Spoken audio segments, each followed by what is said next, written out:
Every teenager chats to their friends on the internet, so Zoe Badu's parents weren't worried when she did the same thing.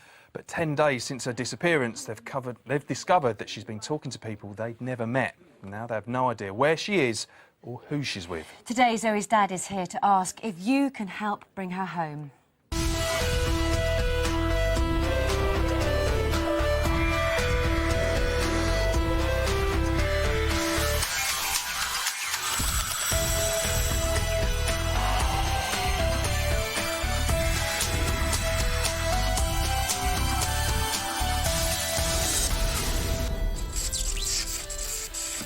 Good morning, this is Missing Live, and once again today we're asking if you can help to find just some of the many people that are currently missing in the UK. We've also got some more good news for you. 14-year-old Tessa Stevens from Oxfordshire, who we appealed for on Tuesday's programme, has been found safe and well. And Terry will be bringing us more news on that later. First, though, an update on another teenager who's already been reunited with her family. Yesterday, we told you the fantastic news that Alexandra Kulikowska, the 15-year-old girl who went missing from her home in Bromley, has been found. And PC Wally Hulbert is here now to tell us more. Great news, that, Wally. So, Excellent. How did this all happen? Well, it was fantastic that we had a telephone call from the father who stated that he'd been contacted by a male who, as it appears, had seen the Polish networking missing persons, contacted them as a result of identifying Ola. They in turn contacted the missing people in Britain and spoke to the father, stating that there was someone who had some information where her daughter was. He agreed for his phone number to be released, and the informant spoke to Dad. And it was as a result of that that he said, I believe I know where your daughter is. Wow. And I can show you where that address is. And he took you up there, or the police went with him to the address? Yes, the father contacted police. He flagged them down in the street. Really? Because they were going to another call. And the father said to them, look, I've got some information. I believe that my daughter's at an address. And we believe that, he said, I think the police went to the address a couple of days previously on another matter, but she gave some false names. And she's changed her appearance, hasn't she? But it is her, and she's now back with her family and It's definitely reunited. her. I spoke to her yesterday. She's dyed her hair black. Yeah. She's looking well. She's been reunited with her mother and her father. Wally, can't ask for better than that. Thank you very much. That's really, really good news. Remember, Alexandra was found as a direct result of your calls. So if you can help with any of the cases you see on the programme, please let missing people know. Their number is 0500 700 700. Calls are free from landlines, but mobile charges will vary. Last year, we told you the story of Craig Hetherington. He'd been out with friends for the evening, but the following morning, his parents noticed his bed hadn't been slept in. That was 6 years ago. This is Craig Hetherington, a confident, bright and popular young man who stole the show at his mum Sandra's wedding. I couldn't ask for a better mother. I know that dress is really lovely and she's been working really hard to get into it. Craig hasn't been seen since February 2003.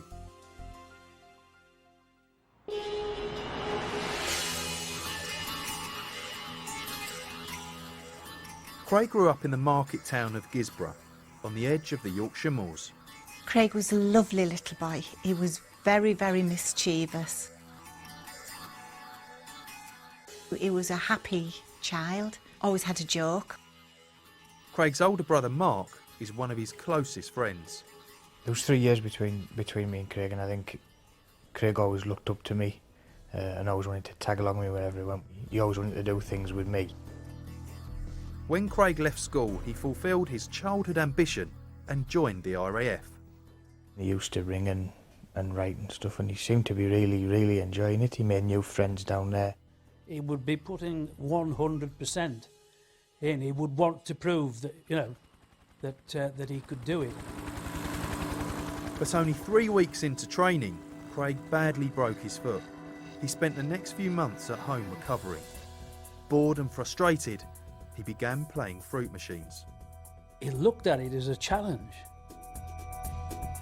he wouldn't be convinced that you could not beat the system. The hobby started innocently enough, but soon turned into an obsession.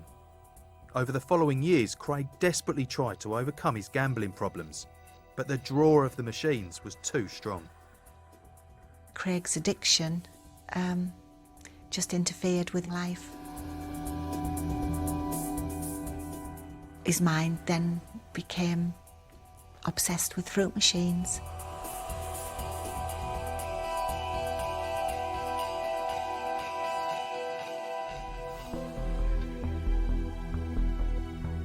On February 23rd, 2003, Craig planned an evening out with his mates.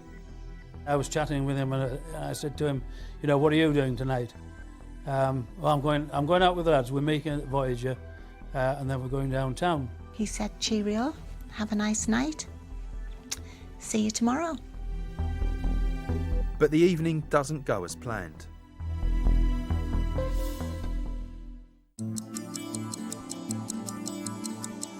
We got up next day and I looked through the bedroom door and I thought, he's not been in bed. At first it didn't bother me because there were times when he had been out with these young lads. They'd stayed out, they'd gone back to one of their houses. By mid-morning, started to think, well, strange that he's not rang. By the end of the day, when there's still no word from Craig, his mum begins to panic. The Sunday and the Monday, we were absolutely in turmoil. On the Tuesday morning, I went to the police. No one has seen Craig for 3 days.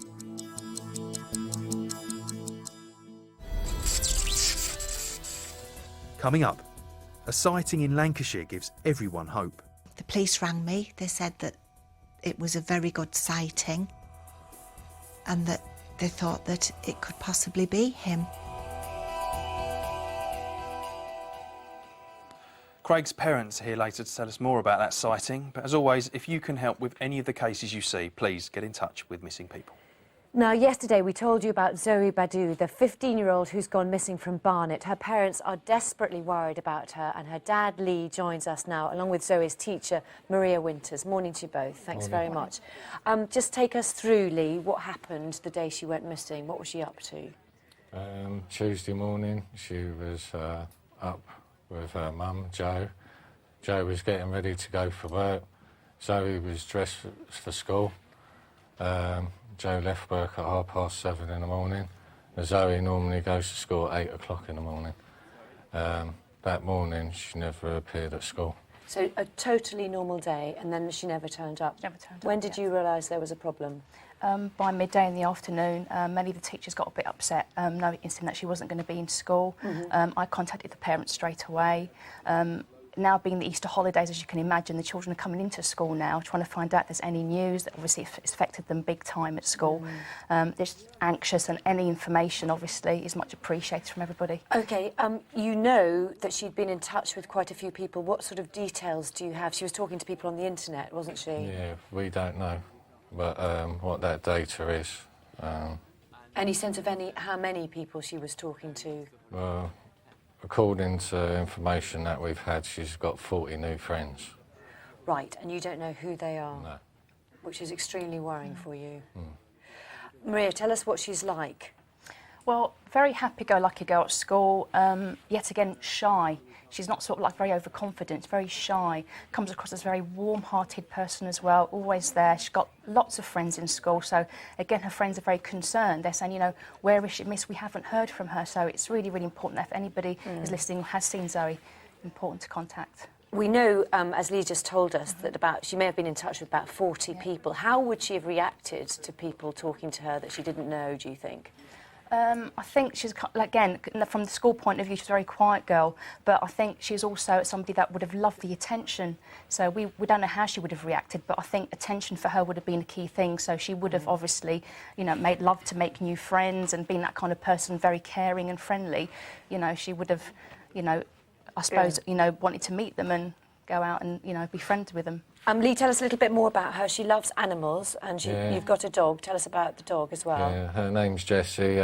Zoe idolises Jessie. At the moment, she's the dog isn't herself, as she knows something's wrong. So obviously she's moping about and she's ill. So her dog is ill. If she was listening, or somebody that knows where she is at the moment, what would you say to her? Get in contact with ourselves or the family or the missing line. Please speak to someone. And you're close to her as well. What would your message be, Maria? My message would be, Zoe, you know, if you're listening, please contact us. We're really concerned about you. And most importantly, you know, your friends are all there for you. We as teachers want to give you all the support we can, so please, you know, get in contact with us. OK, and just quickly before we go as well, we have got CCTV from the 101 bus, this is. This was the last time we have CCTV of her, and you can see quite clearly, there she is on the bus, getting on the bus with a black bag and that Gap top. That Gap hoodie top. So both, thanks very much for that. Really good luck with the search. And this is a very urgent case, so if you have any information that you think could help, please call Missing People. Remember, she's just 15. They'll pass your details on to the police. He'd been treated in hospital and his family knew he'd be back soon. But when Jeffrey discharged himself, he didn't go home. Do you know where he went? This is 42-year-old Jeffrey Benton. On the 2nd of October last year, he walked out of a hospital in Blackburn, Lancashire. CCTV cameras captured him making his way through the town centre. Then he disappeared.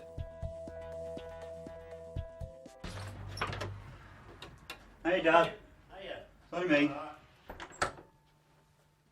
For the last 6 months, Jeffrey's dad and brother David have been waiting for him to come home. So different now, he's got black hair, hasn't he? Jeffrey suffers from severe epilepsy, and when he was growing up, he spent a lot of time in hospital. He was always having to be careful for what he does and where he goes because of his ailment. He's always lived with his parents and was incredibly close to his mum, Nora. Oh, they were inseparable. They went everywhere together, even on holiday. They went shopping regular. You couldn't split them up. 2 years ago, when Jeffrey was 40, his mum died and he took it very badly. Jeffrey was sort of withdrawing within himself and being a loner, and he'd go off walking on his own. So I can't say what it was going through his mind, but I know it hurt. By autumn last year, Jeffrey had started forgetting to take the medication that controlled his epilepsy.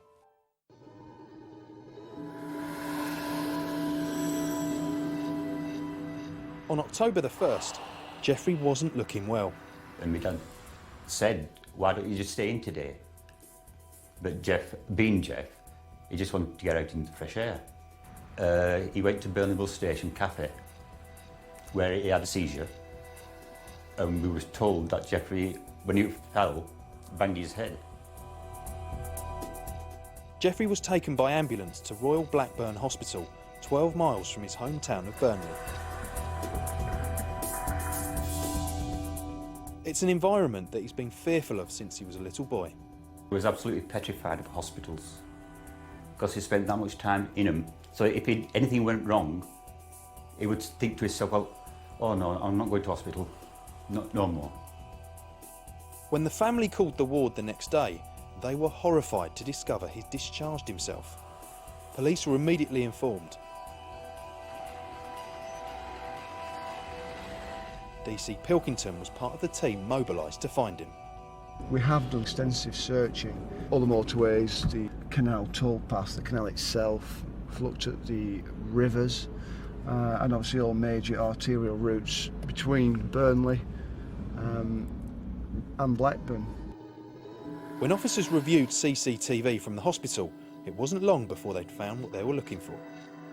This is Jeffrey. And so we've got the time on us 6:10. He's currently trying to open the exit door and doesn't know, and this member of staff actually opens the door for him. Cameras tracked him walking away from the hospital and into the city centre. From there, Jeffrey disappeared.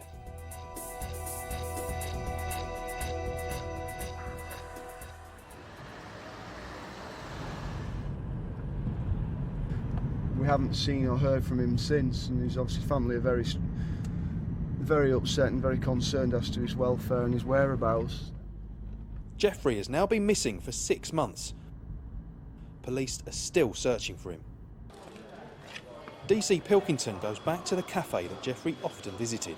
Yeah, he used to come in every morning actually for his breakfast. Yeah. When was the last time you saw Jeff? Would be September-ish last year. Yeah, it's got a good 6 months. Every week, Jeffrey's dad is in Blackburn town centre, watching and waiting for his son. I'm just sitting round looking at people to see if I can see old Jeffrey. I stopped one bloke, I thought it was him one day, but it wasn't.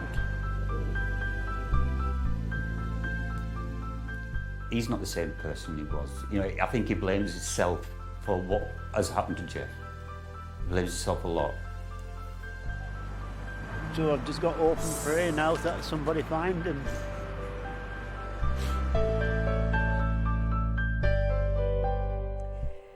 His dad and his brother just want to know that Jeffrey is okay. So if you think you can help, please let missing people know on their usual number. Terry's with us with a few updates. What's been coming in? Well, great news, obviously, with Tessa Stevens. She was the 14-year-old missing in Oxfordshire. Police did find her safe and well on Tuesday night after we'd appealed for her on the programme. So that's good news. She's the girl with the pink braces, isn't she? Anything else? Yeah, Anthony Donnellan, we featured him yesterday. He's been missing since 1995, so a long case, but it's been encouraging because we have had 5 potential sightings on him. Different areas, London, Manchester and Edinburgh, but actually quite recent ones, so we'll look into those. That's good. We use the age progression on that, Yes. so maybe that's helped some people out, jog some memories. Not such good news now, though. No, unfortunately, Diane and Holly Fallon, we featured them yesterday, the mother and daughter missing. The police have obviously been working very hard on this, are very concerned, but it has led to them arresting a man in connection with their disappearance. So, It really is very, very sad news, that. OK then, Terry. Well, thank you very much, as ever. Remember, if you can help with any of the cases you see on the programme, please do get in touch on 0500 700 700. Let's take you back now to the case of Craig Hetherington, who went missing after a night out with friends in Middlesbrough town centre. His mum, Sandra, and stepdad, Alan, are here with us today, and we're going to be talking to them in a moment. But first, though, here's more of Craig's story. On February the 23rd, 2003, Craig set off for a night out with his mates. He didn't come home. After 3 days of increasing worry, his mum, Sandra, reported him missing. Cleveland police launched an investigation. What happened in the hours leading up to his disappearance? Craig and his friends got a taxi from the centre of Gisborough at approximately 11 o'clock on the Friday night and travelled to Middlesbrough town centre. At 11:30, the group of friends arrived at the corner house. The pub disco was packed. But for one person, there were other distractions. Craig spent some considerable time playing the fruit machines in the premises.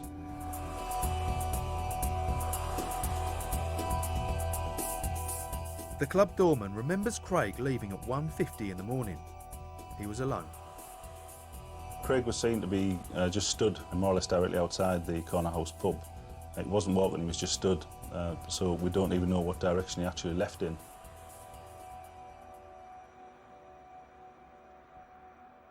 So where did Craig go when he leaves the corner house?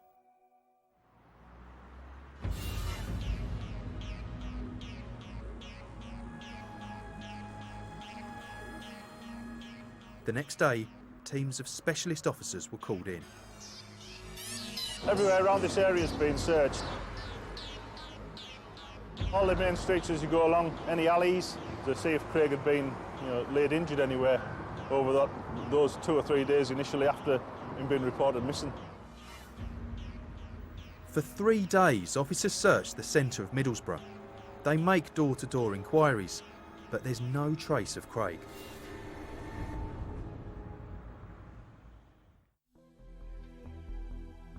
Within weeks, a media campaign is launched, appealing for information. Then in June 2003, a report of a sighting takes the investigation across to Lancashire. The police rang me. They said that it was a very good sighting and that they thought that it could possibly be him. And they asked me would I be prepared to go with them to Rochdale and they would check this sighting out. Sandra joins the police on the 100-mile journey to Lancashire. She waits in the car while the officers go into the house. Could the young man inside be Craig? They came out and they said, Sandra, would you like to come in? I'll never forget him. He hung over a banister at the top of this staircase. And he looked down the stairs and he said, I'm sorry, missus, I'm not your son. But we had to go.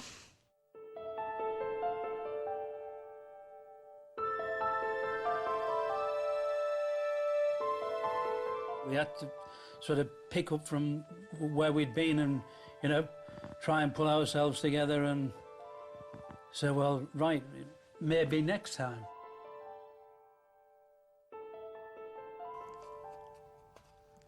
Sandra has written dozens of letters to Craig over the 6 years he's been gone. The last one I wrote him, my dear son Craig, what can I say to you that I've not already said 1,000 times over? Just that we miss you, as always. Told him that the full family will welcome him with open arms and we just wait for him to come back to us. Craig Hetherington is now 28 years old. Well, Sandra and Alan join us again. Thanks very much for joining us this morning. We appealed for Craig a year ago. What's the last year been like for you? Have been doing searches still? We still do what we can to keep Craig's disappearance in the public eye. We just need all the help we can get, really, just to let people know that he is still missing and he's still out there somewhere. Yeah, I know it was his birthday yesterday, wasn't it? It was his birthday. birthday. He'd be 29, Yes. and you still you have a card for him, which you wrote for him as well. You still write to him, don't you? I still do letters.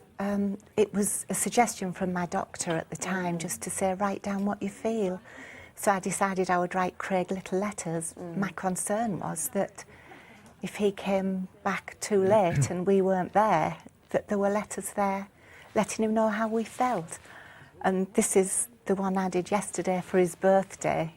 And it seems a strange card at the moment, but it just reminded us of my only niece's christening. Yeah. And obviously I've got 2 boys who were always playing football, along with a football mad husband. And we picked Craig up from Cubs. He'd done a So he was wearing a procession, similar outfit. and he had his Cub uniform on, and we went to the christening, him in his Cub uniform, and they were playing football in the garden. And when I saw it, I just thought, I'm going to buy that. It's still, this many years on, what are those anniversaries and birthdays like? Are they still really difficult for you? Yes, I think they are. You know, they're always going to be difficult until we get Craig home. So.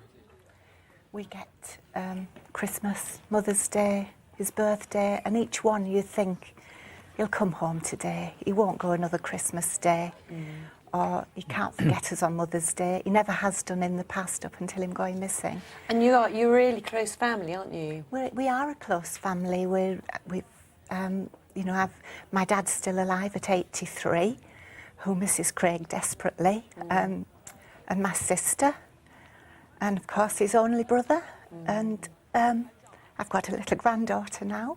That he doesn't know about? He doesn't know about. She's 4, and it's just the piece that's missing. We're not a big family, but we are a close family, and everyone loves him and everyone wants him home. And I know you write that in your letters. I tell him all the time. And if you could tell him as well, what would you say to him? Well, I'd just say to Craig, you know, we need you home. If you're out there, please get in touch, and, you know, sooner rather than later. OK, well, that's a really clear message. Thank you very much for coming in to talk to us. Thank you both. If you think you've seen Craig or you know anything about where he is now, please get in touch with Missing People on 0500 700 700. Earlier on in the series, we told you about 74-year-old Joyce Wells, who went missing from her home in Bexhill. We've had some unconfirmed sightings of her, But her children and grandchildren are still hoping that one call will help bring her home. All the people who are eating fruit, having Christmas pudding, please sit in a group. Hands up for Christmas pudding. Hands up for pudding. Joyce Wells lives on the East Sussex coast in Bexhill. After she was widowed 6 years ago, she moved closer to her 2 daughters. She relies on the support of her family and does everything she can for them. Mum would be round here with shopping and coming to do the ironing and helping out with the kids, and just always, you know, with a smile on her face.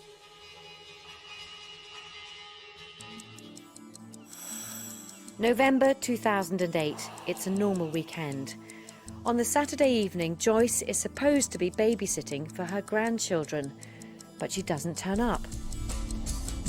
It was very odd behaviour. You know, Mum would normally have contacted one of us to say, oh, I'm going somewhere, or I'll be late, or, you know, she wouldn't just go off. She'd never done anything like this before. What could have happened to Joyce? Bexhill police open a missing person investigation. The indications are that Joyce did go to bed during Friday evening, but obviously we don't know what time she left the house. Then Carol discovers a number of things in her mum's house that seem to indicate she had no intention of going missing. When we were having a search through the following day after she'd disappeared, we found all the Christmas cards that she'd bought for the grandchildren. She'd bought them on the Thursday when she went shopping with her friend to Eastbourne. The other odd things about this is we found a shopping list that she'd written out. And I saw this list initially of all these names and didn't mean a thing to me. But when I showed my auntie, she reckons it's the scores from all the Strictly Come Dancing. Joyce's video had also been set to record her favourite Saturday night programmes. All these things just add to the mystery of Joyce's disappearance. There seems to be no reason why she left. We're racking our brains thinking what on earth could have happened. And I think, you know, we've considered maybe she woke up, had a stroke or something, you know, and just something had happened overnight and wandered off. In the coming weeks, police send out teams across the Sussex countryside.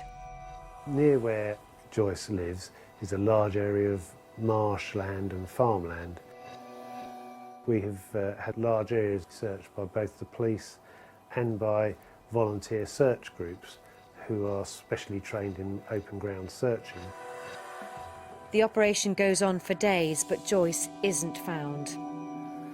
The first few weeks, I think we just lived on our nerves. We just sort of kept going, Nikki and I. The local newspaper, you know, did a piece on Mum, and we were really hopeful.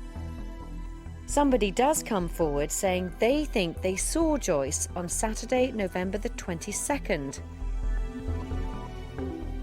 Despite going through all CCTV footage from Bexhill, the police find nothing.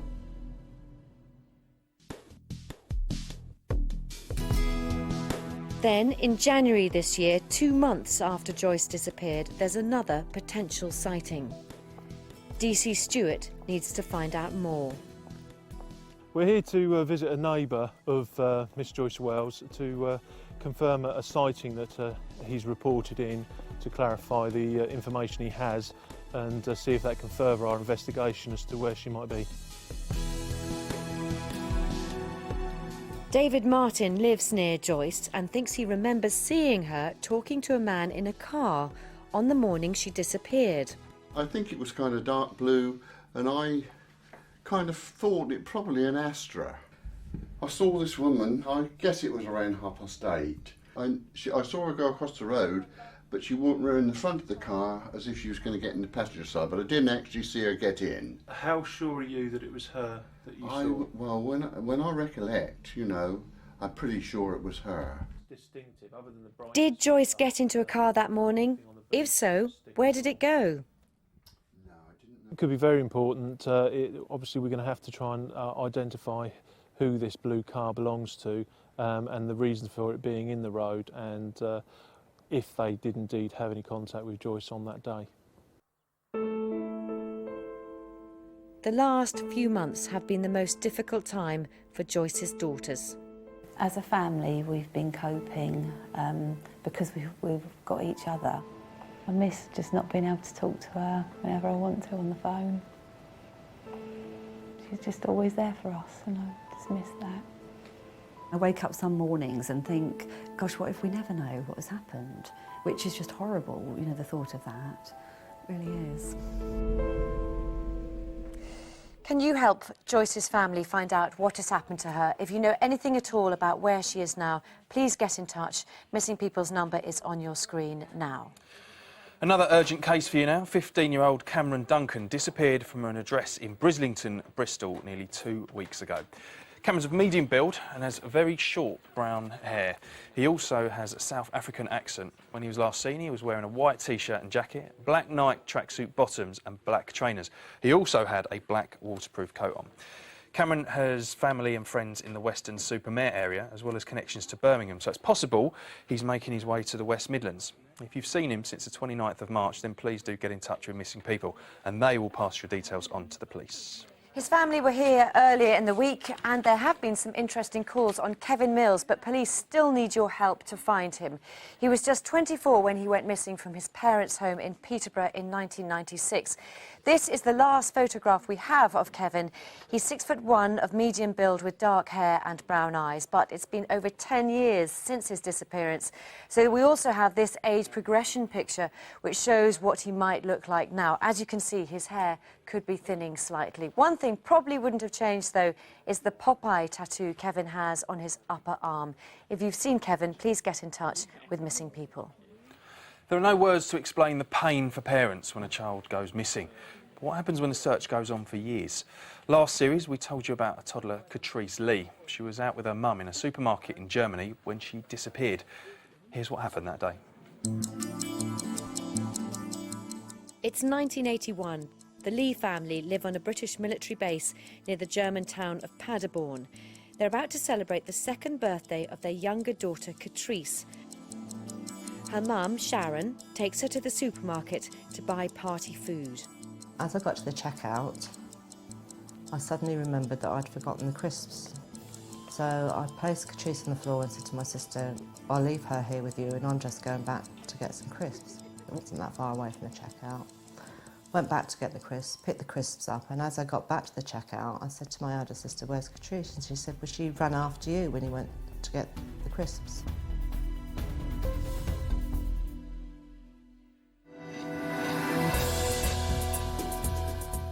A massive search begins. The military police take over, but there's no sign of the little girl. The police believe that my daughter had wandered out of a packed supermarket, through a door that didn't open, along a packed corridor, down a ramp, across a car park, over a hedge, and fallen in the river. And that was very much the theory that was taken on board by the military authorities. I personally believe that she was removed from the premises and she was abducted. 28 years after she disappeared, her family haven't given up hope of seeing Catrice again. This is the latest projection of what Catrice will look like. You know, this is my daughter. I can't hold her. I can only look at her. And that's very, very difficult.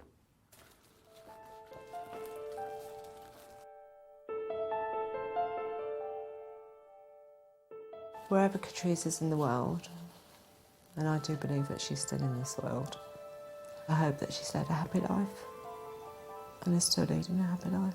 And really, that's all I can ask for, I suppose. Such a young child going missing is rare, but it does still happen.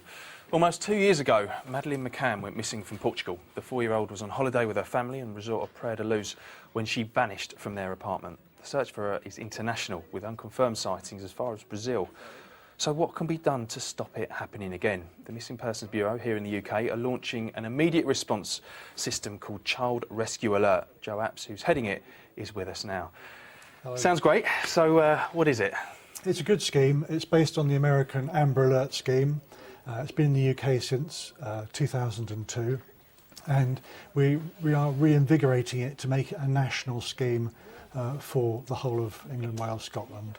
OK, so how does it actually work, or how can it help cases like this, with youngsters in particular? It's a scheme designed through media broadcasts to alert the public to the fact that a child is missing and is vulnerable and needs locating as soon as possible, and is designed to find abducted children quickly.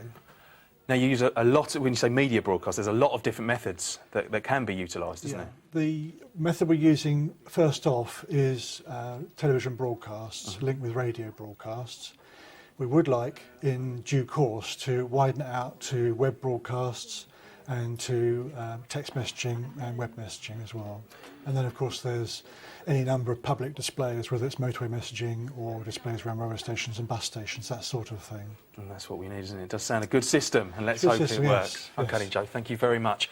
Well, if you have any information that could help bring a missing child home, then do please get in touch. Missing people are waiting to hear from you.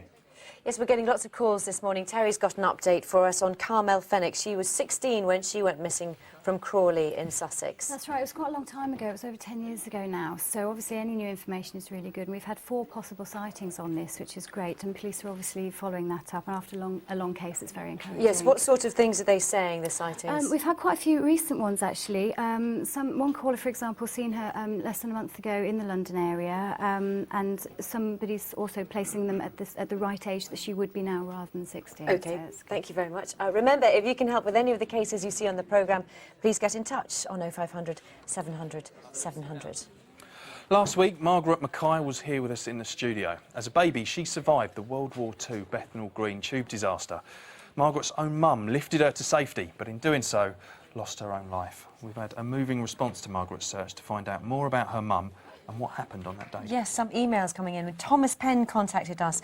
He thinks it must have been his father, an off-duty policeman, who rescued Margaret. And also another man, Arthur Downing, called yesterday. He recognised Margaret. He was a friend of her family. He knew her as a baby and was even her dad's boss.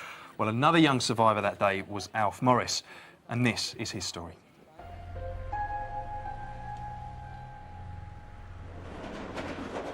Bethnal Green tube station was used as an air raid shelter during the Blitz on London.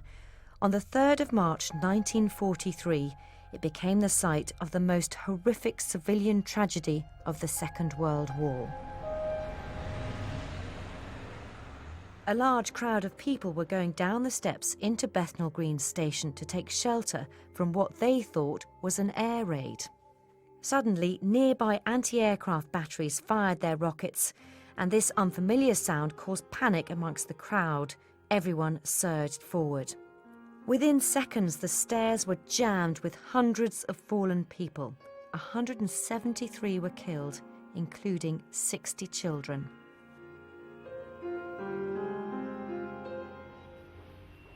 Margaret Ridgway and Alf Morris were 2 of the youngest survivors. Alf was just 12 at the time and remembers what happened to him. I was calling for my mother, I was calling for my aunt, and a lady come across there. She just literally yanked me out. She yanked me out as if you would get out of prison. Oh dear. Alf knows how lucky he was to get out alive and desperately wants to trace the family of the woman who saved his life. I would like to find Mrs. Chumley relatives. Without Mrs. Chumley, I'd have been crushed to death. And every day of my life, I thought how lucky I was she was there.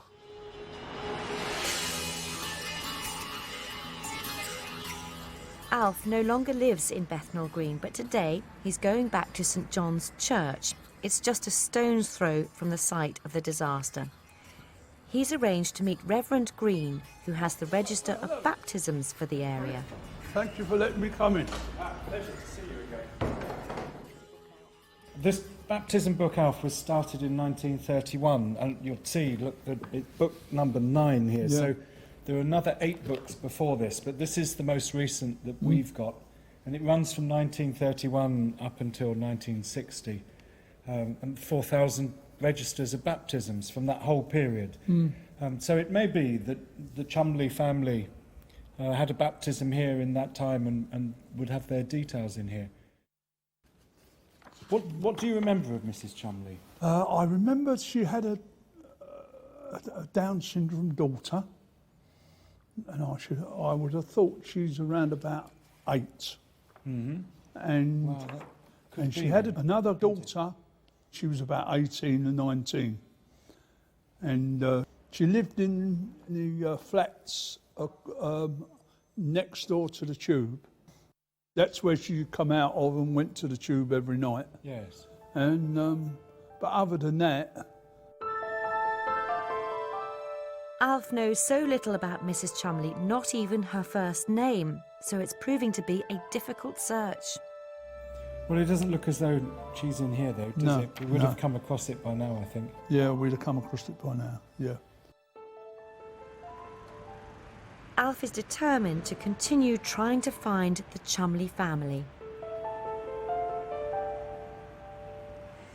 If you think that you can help Alf in his search, or if you have a reunion story you want to let us know about, please get in touch at missing.live@bbc.co.uk, or you can write to us at Missing Live, PO Box 63814, London N1 1HF. Thank you for all your calls today. Please do keep them coming in. There are many people, though, that still need to be found, including 15-year-old Zoe Badu. She's been missing from her home in Barnet for just over a week now, and her dad was here earlier, and he's desperately worried about her. Kevin Mills was just 24 when he disappeared, but that was 13 years ago. We think that he may look more like this right now. Jeffrey Benton discharged himself from Blackburn Hospital in October last year and hasn't been seen since. Do you know where he is? Well, apparently 6 of you think you do. Lots of calls today.